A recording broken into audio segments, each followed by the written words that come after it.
Hello and welcome back to Lord Fenton Gaming Plays the Bards Hell Fort Director's Cut. I'm your host Lord Fenton. In today's the Bards Hell Fort Director's Cut Special Edition video, we're talking about endgame party build. What I'm going to be talking about throughout this whole entire video is what build you should have in your characters, what skills you want to use, and how you're going to survive the encounters in the Bards Hell 4. As always, like, comment, and subscribe to my channel for more Bards Hell content like this, and do not forget to hit the notification bell to be updating my videos and more. With this endgame build right here, you're guaranteed to win so much combat, do so much damage, and foes will barely touch you if you play your cards right. Now right here I'm demonstrating this Barbarian Horde how well I am doing with this build here. So what I'm going to do is I'm going to go over every class and skills. I'll return to this battle after it's done.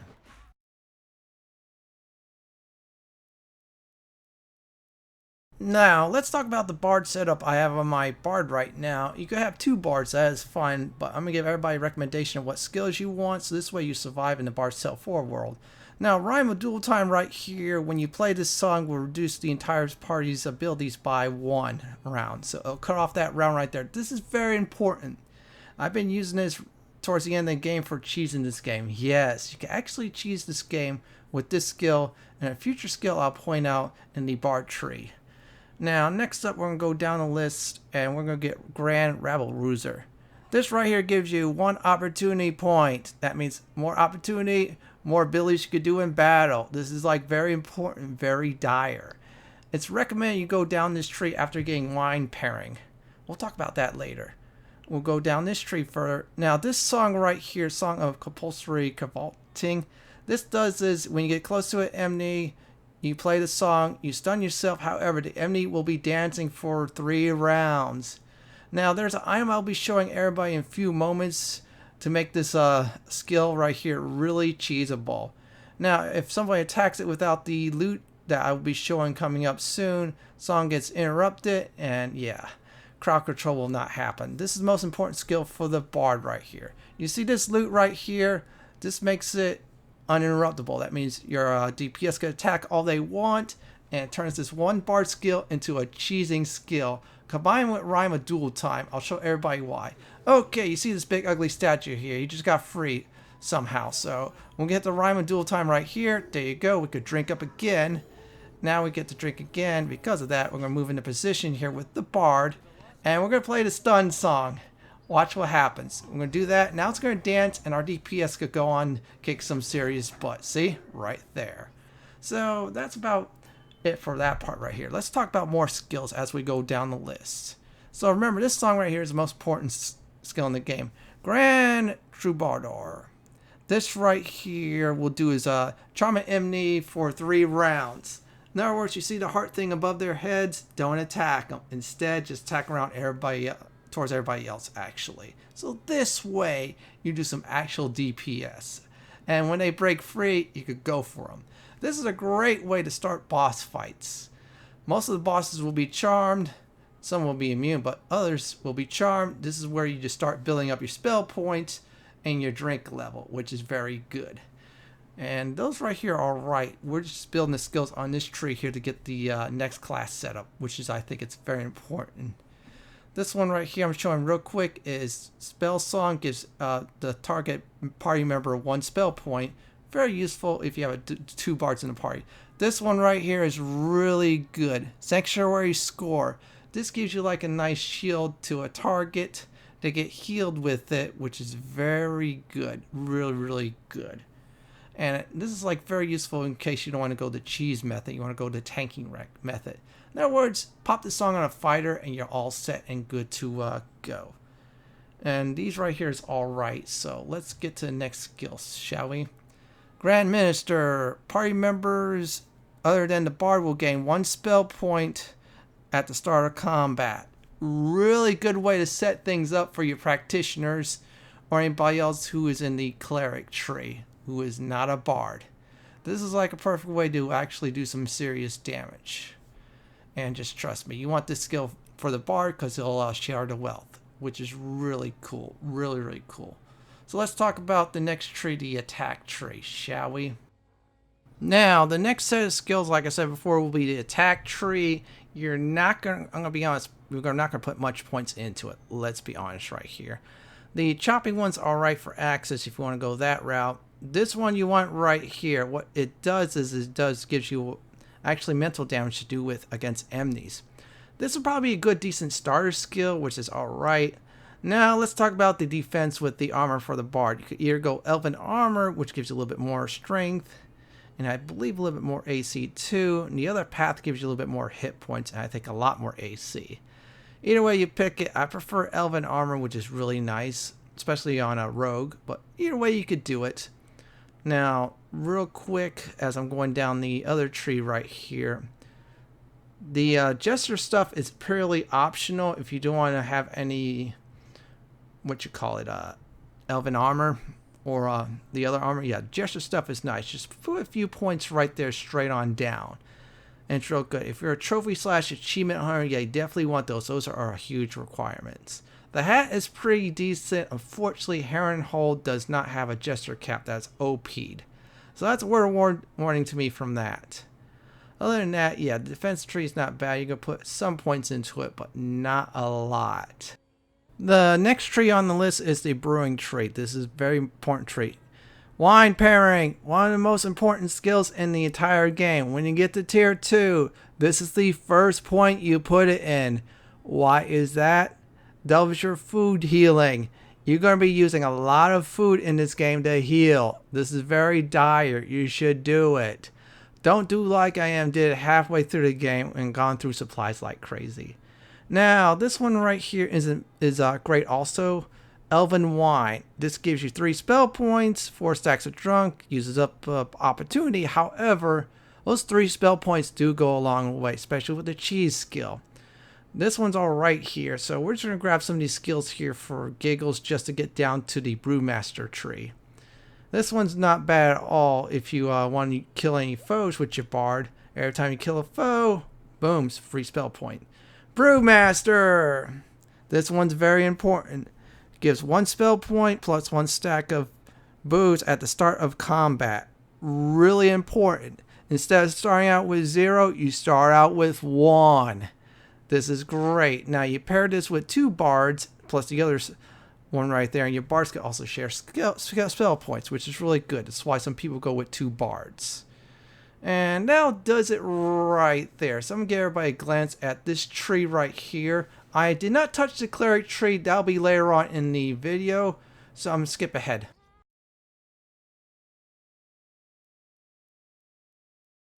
Next up is the Practitioner. I'm going to be bouncing around 2 cures for the Practitioner, so let's get started right now on the first skill, Soul Leech. In other words, anytime you do a crit, you restore 1 spell point. This is like seriously useful. Really useful you should get. Now this one right here boosts the crit rate up, which is even better. So if you got those cheap spells, yeah, you should definitely utilize those to combine them, which is very good. Now this one right here is very good. You should start with those. Now Arcane Barrage is really good, really useful. It's a very cheap damaging spell right here. Couple it with the Soul Leech ones, you got yourself a killing machine. Seriously, I'm going to demonstrate this right now. So we're at the Mangar boss fight right here, and we already got Soul Leech. We did the Mangar's Mind Jab. We did the Arcane Barrage. We got some spell points back, so we have the option to do this. So as we are moving Mangar around, we're setting up for the perfect kill.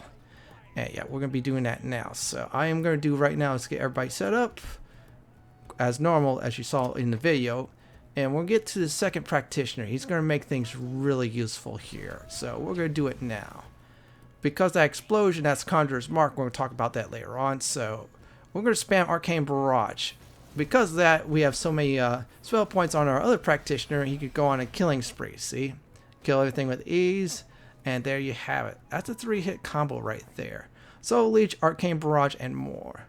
Now, Dragon's Breath is really useful. You want some fire damage on enemies. This is really good. This is one of those great starting out spells.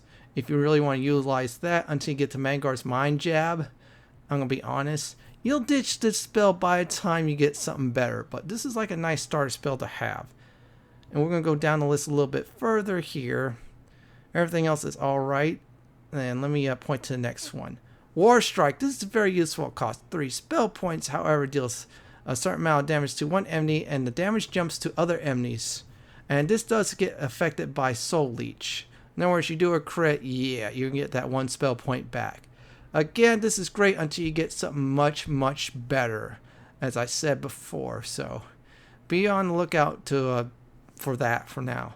So we're going to get the next spell set up in a few moments, but we're going to talk about is Grand Conjurer. Now you put a mark on an enemy, it's like a detonation mark. As you saw with the Mangar boss fight, our melee person just hit the, Mangar. Boom, he got some damage done to him. This is like very nice to have. Have one Conjurer spread his Arcane Barrage around the enemies, melee attacks, and that's it. And over here, Volpale Plating's not bad. This does is gives your melees enchantment and melee damage, makes them do more melee damage. More melee damage, more likely they'll take out a foe, unless there's some armor, and then we'll sunder armor. We'll talk about that later. This is not a bad skill for the Grand Magician to have here. Next up is the Sorcerer, Mangar's Mind Jab. This one's really useful. Costs 2 spell points. Here's the good news. Does high mental damage. Also helps for interrupting channeling big time. Arcane Barrage sometimes does the job. Mangar's Mind Jab just does it well. You do that once, boom, and then whatever points you have, you do Arcane Barrage. This was great during the Mangar boss fights right here. So you stop them channeling very instantly. Psychic Backlash. Anytime you get hit with mental damage, you throw it back. Damage is based on your intelligence. In other words, it's like a feedback ability. Your practitioner should not leave home without it. I'd probably say you get that when you get enough points here. Grand Sorcerer. This one is very important. Gain 1 spell points when an enemy gains a spell point. This is extremely useful for encounters like Mangar the Dark's boss fights you see in the game where it keeps on gaining spell points, or any foes gain spell points. That gains spell points, so do you. You play that game around them. Seriously. You abuse those tactics. So let's talk about the wizard stuff. Now let's talk about the wizard tree right here. You want to start out with the basic summonings. Right here are skeletons. They're very useful. So I'm going to tie with the Grand Summoner. So you summon 2 skeletons. They're very great in battle. If you get the archer ones, their abilities cost 1, especially the rain of arrows. Instead of the normal 2 your rogues have, it costs 1. Very cheap and effective foes. Really good to have. Also, this is very useful. Grand Summoner right here, besides Necromancer Tomes, which is alright. This right here gives your summoned creatures plus 8 armor. Really useful if you have skeletons. Especially those ones with the shield. They get more armor. In other words, they take less damage. They're your great meat shields in case things does go south. Let's talk about the Archmage. They have so much wind. First of all, Spectre Touch does tons of damage. You have to be very close by. In other words, you have to be in the front lines. That's the bad news. Mangar's Mallet, just stay in the back, fling that. Every foe on the field will take mental damage.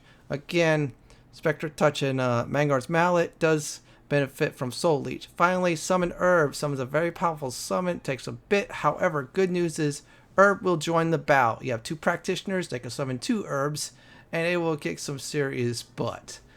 They're a very good alternative to skeletons overall. So, yeah. Your practitioners, both of them summoners or damage dealers, should invest in the Archmage tree.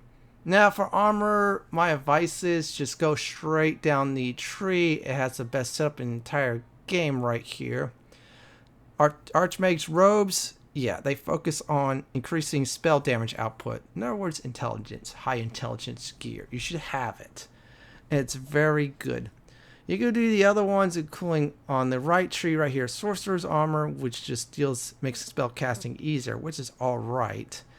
And this is here in case you want the Elven Armor, which is alright, but still, this is the best tree to go. Now next up is Meditation here. This tree right here will meditate your spell points. You of course gain 1 spell point for each spell turn, or each turn is over, I should say. So that's very good. Meditate is very important. You should not leave home without it. It should be the second skill of the game you get for your practitioner. They gain 4 spell points, which is good, really good. This side's alright, but I prefer this side. Gain 1 spell point at the end of at the start of combat. This is very good right here. Really good. Seriously. You can pick this one, but yeah, it's not right. Meditate gains 1 plus spell point when meditating. This is like really good right here. So it gives you that extra spell point anytime you hit that meditate button. So instead of 4, you get 5 now, which is really nice. Really nice. You can pick this one right here, but yeah, it's all right. This one's power overflow, and this one's okay. Inner peace gain twice as many spell points from meditating, so you gain a whole bunch of spell points. You get Mangar's Mallet with that. Boom, you're a DPS machine. Now, Lawrence, for now, I had him as blade casting. If I would have went further down the route of blade casting, I would have did the blue dagger one, which gives you more spell points. You have more damage you do. Other than that, crafting, I didn't do anybody else's on that. That's unfortunate. Still, I'm going to do right now is give everybody one final glance and some advice from the practitioner's tree before we actually start the next class setup. Now, if you have 2 practitioners, then yeah, I would advise definitely splitting one up between the Grand Mage one, Magician one, and then the other one is the Wizard one. If you don't, then I would not do the Grand Magician route. Instead, skip ahead towards the Grand Wizard one. I'll probably still get the Levitate one from the Magician tree. And just do the Meditate like I did, you'll do fine. And again, the practitioners, I say before, 2 is great, 1 is alright. That means you shall have an extra rogue or extra bard. Don't have 3 fighters, please. Don't have 3 fighters. 2 is enough already. Other than that, yeah, that's very good right here. I'm showing everybody, and I'm going to say this once again, why I didn't do the crafting tree is I assigned another class for that. So I'm going to show everybody Lawrence's stuff real quick. That's the Summoner one. The previous one was my Grand Magician route. This is the route right here you should take for your Summoner. Yeah, it's about the same for defense too and meditate, but difference is here you do blade casting. Later on, like late in the game, especially here and hold right here, yeah, you'll find better one-handed weapons. Unfortunately, a dagger isn't there. You could respec out the blade casting, put more in the meditation tree by increasing the spell points and the intelligence. Other than that, yeah, summoners are great in this game too. In fact, the practitioners are an underutilized class in many cases. Many people say, yeah, they're alright, but other than that, they're really good though. They can save your bacon many times. Each class does have a role. So we are done with the practitioners. Let's get to the rogues next.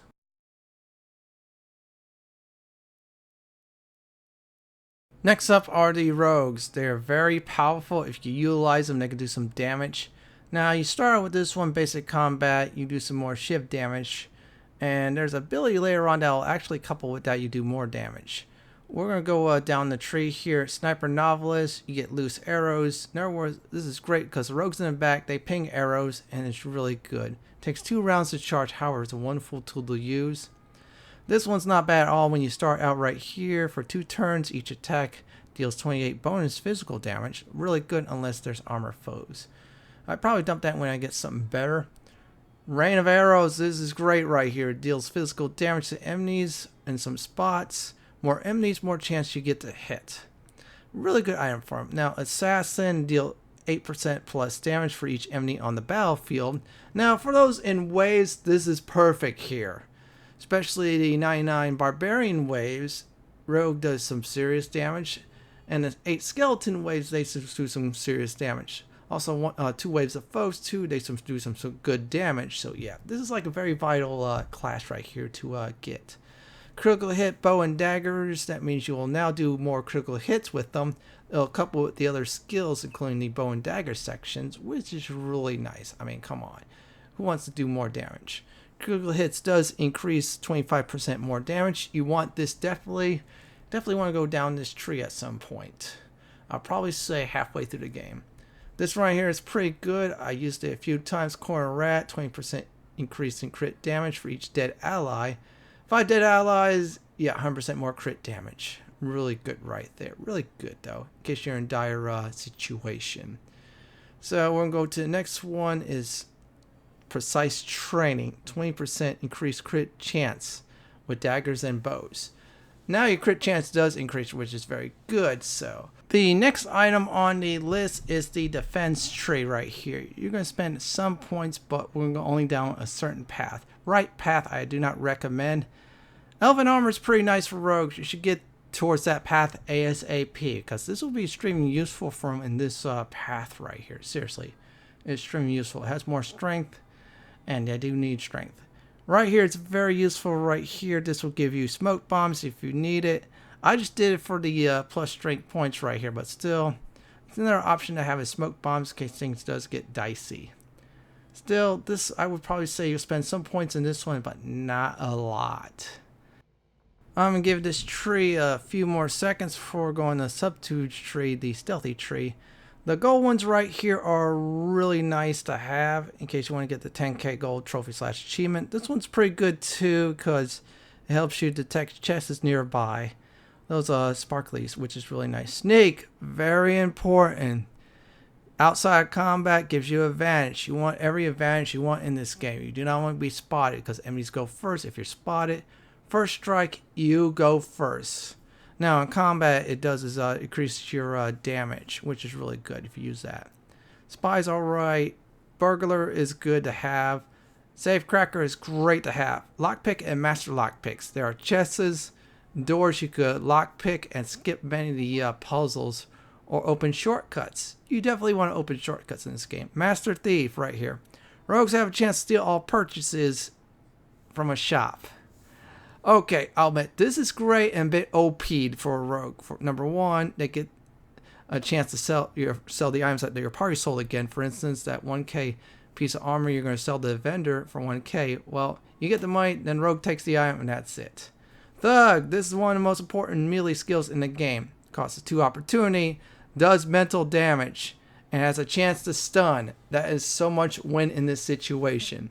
Especially fighting against foes who cast magic. You hit this baby, they're stunned. You can just get yourself set up well. Now, Infiltrator is really good right here. In other words, your flank allies in the back row, they all get the hide ability. They get hide for at least 2 rounds, along with the rogue. In other words, I get to do some more damage, which is really nice right here. Really, really nice. It's great for a start of combat, of course. Other than that, it's good. Crafting tree. I did explore crafting for one reason. Throw bombs. Yeah. Fairy bombs are the most powerful and OP bombs in the game. They do so much physical damage. Whoever's on the direct tile gets the direct damage, and then they get half. You put so many fairy bombs on the battlefield, yeah, those halves will be counting. Especially with the one rogue ability, with more enemies on the battlefield, more damage the rogue does. I'm going to show everybody a demonstration of this right now. Alright, this situation looks bleak. Half my party members are dead. Good news is there are 2 fairy bombs. In other words, those 2 up front right there will take direct damage. Then they'll take 50% more damage. And now we have 3 fairy bombs. We'll be able to clear the arena now. And the good news about fairy bombs is even if they take out the rogue, guess what? They are still there and they will blow stuff up. Watch them take out the rogue. You're going to see it right now. In a few moments, give it to them, and they will take out the rogue. And once they do take out the rogue, there you go. Next time their turn is over, they will die like that. See, they are all dead. Victory is yours. That's why fairy bombs are so OP'd in this game right here.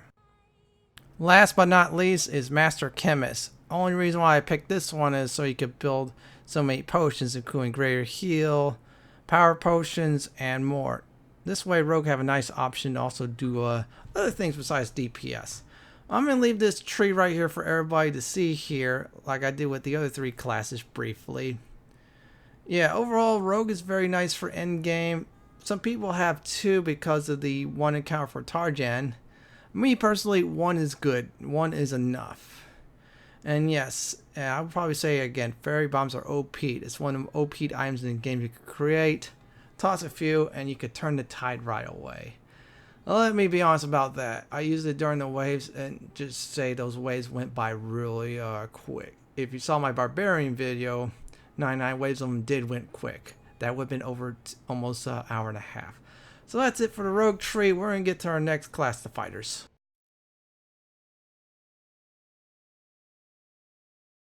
Now, next up is the fighter tree. Yes, fighters are very powerful. They're great and wonderful class.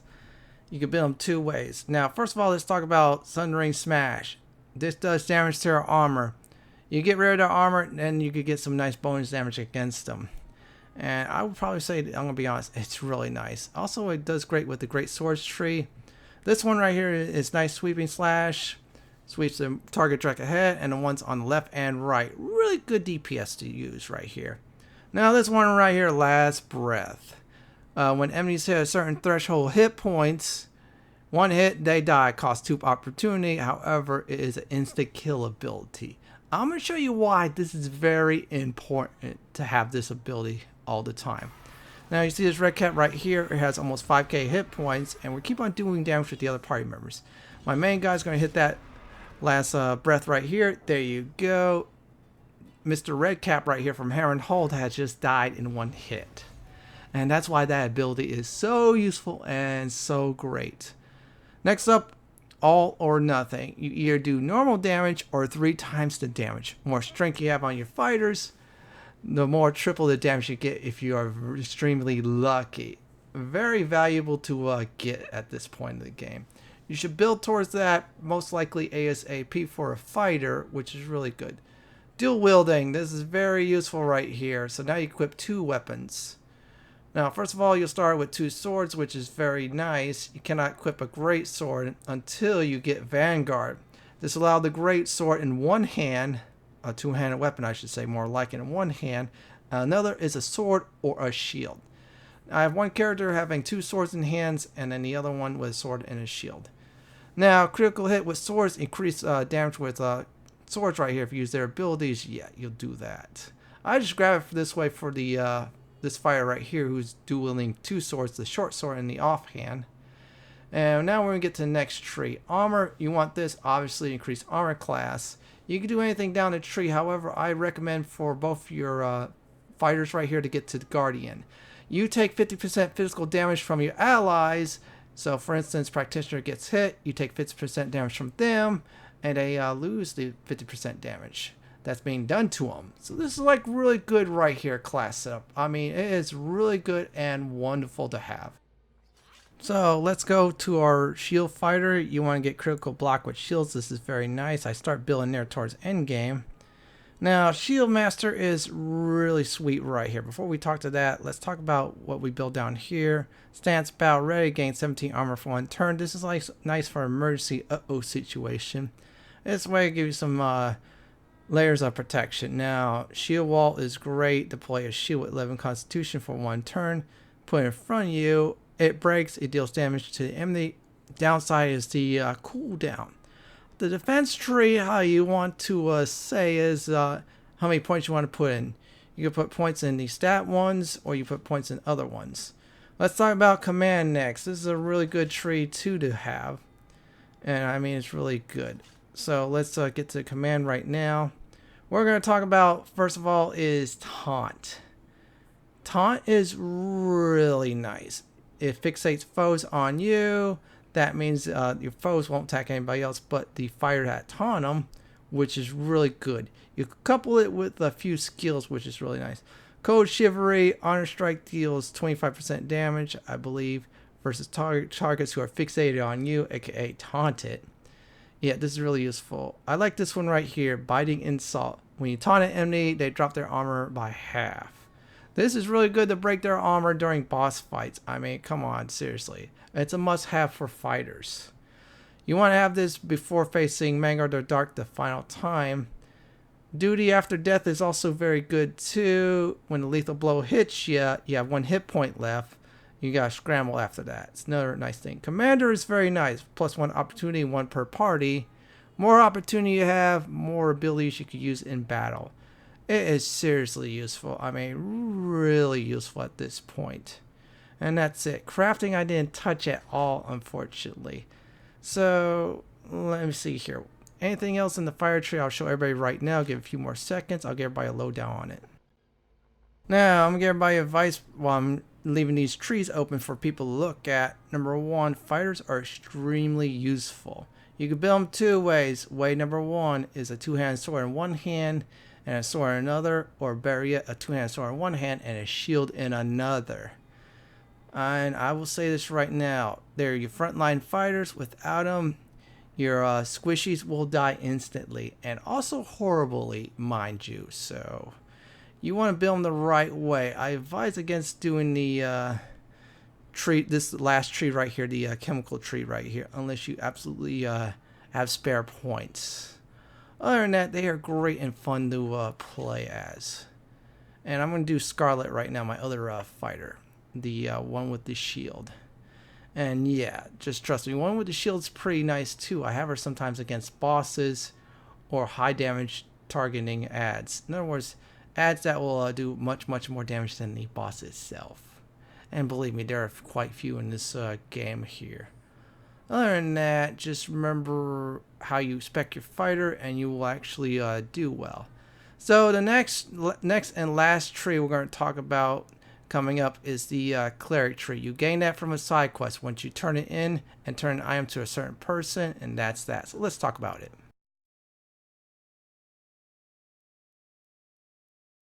Now the big question is, should I invest in the Cleric Tree after doing the Holy Path side quest? Absolutely. Let's talk about the skills. I think it's important.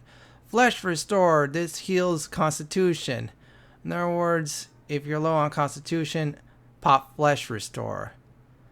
This one right here is very important. This one will actually cleanse anything that's bad to you, including poison. If you're facing red caps, this is like dire to have and really good to have. I'm going to talk about the next one after I give a few moments on this skill right here. This one right here, Resurrection right here, will resurrect your characters with 1 Constitution. After that, immediately pop Flesh Restore. I rarely use it because I start getting gray at this point. If you want to turn your bard into a full preacher, yeah, then go for it. Other than that, it's nice to have as a backup option. And besides, after combat, you could most likely heal up, except for if you're on a permadeath mode. Now this side right here is very good, these 3 sides here, because it does more damage. One of them, this one right here, will restore your Constitution every time you do damage. This one is very nice. Lower your Constitution that you have, more damage you do. This is really good right here. I did this for my fighter after I turned into a paladin on this side here.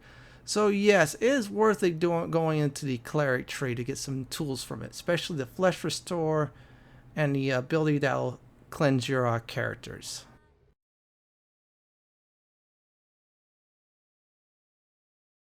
With this perfect party build, you could do almost anything. I do mean almost anything in this game. You could cheese certain encounters, you can make encounters easier, and you can even tip the tides of battle towards your way. And I will say this, you could get through waves of certain enemies like this with ease. Well, that's it for my The Bards Tale 4 Director's Cut in-game party build video. This is Lord Fenton signing off. Please like, comment, and subscribe to my channel. Thank you for watching and have a wonderful day or night.